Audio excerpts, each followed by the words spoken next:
Olá, meu nome é Gabriel Oliveira, sou aluno do curso de pós-graduação da Unileia em Engenharia de Barragem de Rejeitos. Hoje eu venho apresentar a atividade 2, correspondente à unidade 2 da disciplina de Hidrologia aplicada a barragens. Hoje a atividade que eu venho apresentar, ela propõe a discussão sobre dois itens. O primeiro é a importância do ciclo hidrológico no planejamento de obras hidráulicas. E o segundo é o impacto das obras hidráulicas nas bacias hidrográficas e o meio ambiente em geral. Então aqui eu vou fazer agora basicamente uma introdução sobre a hidrologia, onde apresenta o estudo da água e a sua distribuição na terra, envolvendo o ciclo hidrológico e as suas propriedades, tanto físicas quanto químicas. Dentro desse estudo, é importante ressaltar como que é a distribuição da água na terra, onde é feita essa análise, é composto uma análise do ciclo fechado, né? E entram as várias etapas aí do processo ciclo hidrológico, como por exemplo precipitação, condensação, evaporação, evapotranspiração, fazem parte aí desse estudo inicial. Aqui eu peguei exatamente o slide apresentado na unidade 1 dessa disciplina, onde é apresentado a quantidade de toda a água existente na Terra, a composição da Terra e a quantidade de água existente, onde 97% da água existente na Terra é composta por água salgada e apenas 3% é a composição de água doce. Pegando esses 3% e decompondo esses 3%, a gente conclui, é possível identificar que a maior parte dessa água doce é composta por água congelada, onde representa 71%. Então, de toda a água doce existente no planeta, 71% ela é representada por água congelada, são as geleiras, que ficam principalmente nos polos. 18% são os depósitos subterrâneos, que a gente conhece também como os aquíferos. 7% são lagos e cursos d'água, que são rios, represas, enfim. E 4% é representação da umidade do ar. Então, diante desse cenário, é possível realizar vários tipos de estudos relacionados aí, interligados com a hidrologia. Como, por exemplo, o ciclo hidrológico, a sua influência do clima em determinada região, estudos relacionados às chuvas, por exemplo, que são as precipitações em gerais, pode ser tanto em forma de chuva, como neve, granizo.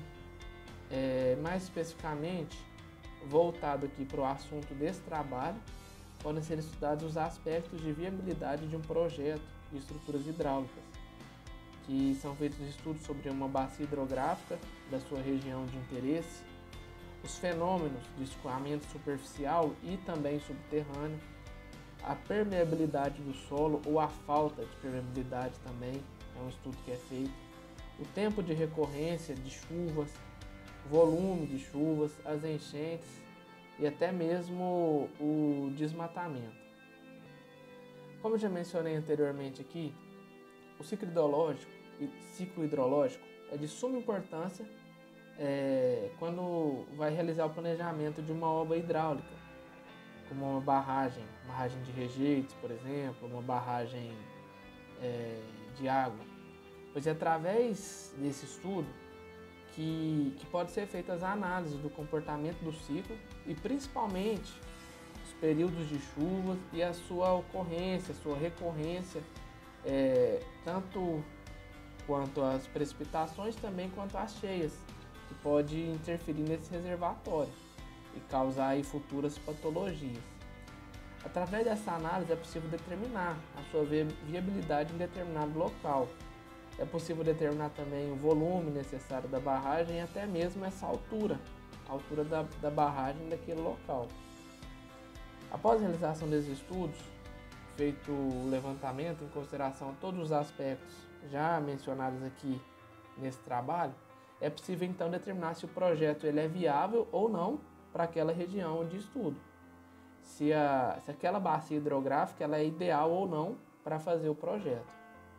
Após determinado local de implantação do projeto, onde verificou sua viabilidade, é necessário então realizar um novo estudo.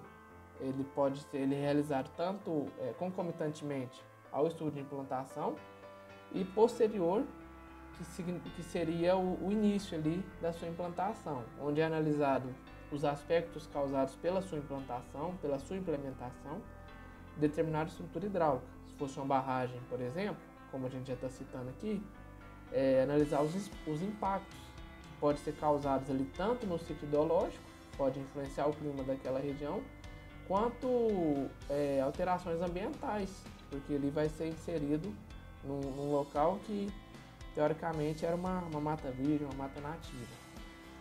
Dentre os aspectos que podem ocorrer com alterações dessa bacia hidrográfica, pode ser citado que até foi apresentado nas unidades estudadas aqui, da impermeabilização do solo, o que isso impacta diretamente nas enchentes, principalmente quando inclui os centros urbanos próximos ali.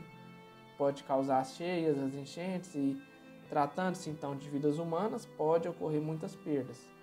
Onde essa impermeabilização influi? Na falta de infiltração, aumentando assim o escoamento superficial, que a água não vai ter para onde infiltrar, então logicamente ela vai escoar ali pela superfície impermeabilizada.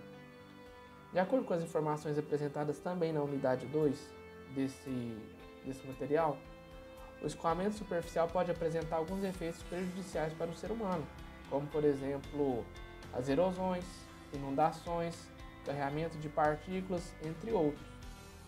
E por meio desses estudos, foi possível apresentar algumas fórmulas e gráficos em que é possível calcular previamente e determinar esse escoamento superficial da região, para você fazer uma viabilidade e já ter ciência do que pode ocorrer ou não naquela região. Um outro aspecto importante, está diretamente ligado também ao escoamento superficial, é o período chuvoso, é a sua recorrência e também a sua previsão de enchentes. Através de dados fornecidos aí por certas entidades, é possível determinar qual que é o período de recorrência da chuva, período de enchentes, e você ter uma estimativa disso. Também é possível, através de fórmulas, gráficos e estudos, fazer essa determinação previamente, onde entra esses estudos na fase de viabilidade de projeto. Em um projeto de barragem, por exemplo, depois que você analisa a sua viabilidade e se verifica que está aprovado, você vai fazer a implantação, é preciso seguir vários processos para iniciar a sua implantação. E dentro desses processos, ocorre impactos diretamente na fauna e na flora local, onde inicia ali primeiro pela parte da supressão vegetal, que é o que a gente conhece popularmente como desmatamento, né? E posteriormente vai seguindo pelas várias etapas da construção.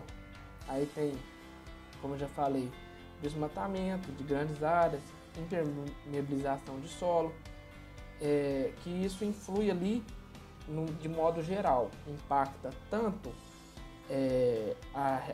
o ciclo biológico daquela região, podendo influenciar no clima daquela região, podendo trazer algumas consequências quanto ao retorno de chuva e também impactos ambientais relacionados aí aos animais, né?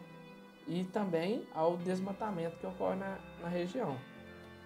Então, assim, esse foi uma apresentação sucinta referente à unidade 2, onde foi apresentado aqui a importância do ciclo hidrológico no planejamento, que foi tratado no início dessa apresentação, e eu trouxe também aqui os impactos, tanto os impactos na bacia, que pode acontecer, quanto no meio ambiente geral. Então esse foi o meu trabalho apresentado, quero agradecer aí, desejar a todos que tenham um ótimo dia.